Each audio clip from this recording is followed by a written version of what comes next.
Hello, my dear friends. I'm Mr. Sean Rabbit, and I'll tell you terrible stories.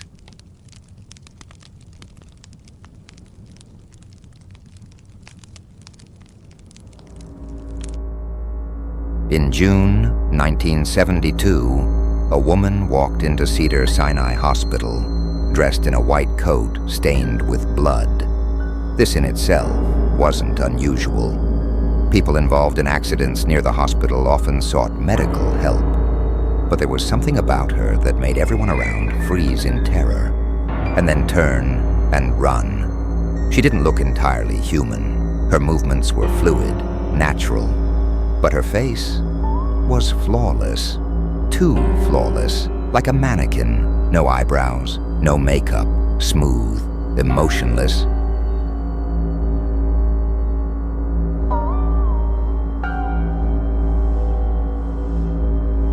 And then there was the cat.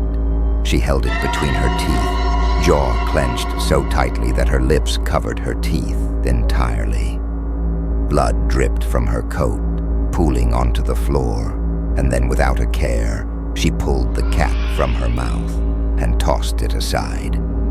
The hospital staff, stunned and horrified, rushed her into a room for evaluation. She remained eerily calm, motionless, silent. The doctors decided to keep her there until the police arrived. She didn't resist, she didn't speak, and those who stood near her found it unbearable to meet her gaze for more than a few seconds.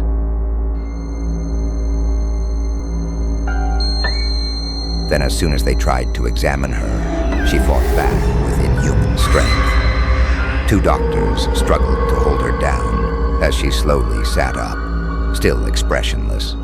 And then she did something no one expected. She smiled. The female doctor in the room screamed and ran out in horror, because when the woman smiled, she revealed her teeth. Not human teeth, sharp, long, jagged spikes that seemed far too large to fit inside her mouth. The male doctor stood frozen for just a moment before whispering, "What the hell are you?"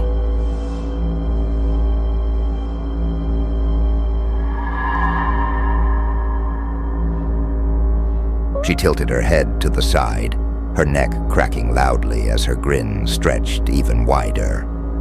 A long silence filled the room. Then, the sound of heavy footsteps, security guards rushing in. But before they could react, she lunged at the first one through the door, sinking her fangs deep into his throat, tearing open his jugular. He collapsed, gasping for air, drowning in his own blood. She stood over him, her face the last thing he saw before the light left his eyes. The doctor barely had time to register what had happened before she turned her gaze to the rest of the guards. One by one, she tore through them.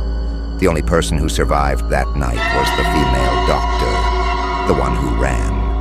She lived to tell the story, and she gave this woman a name, the Emotionless Woman.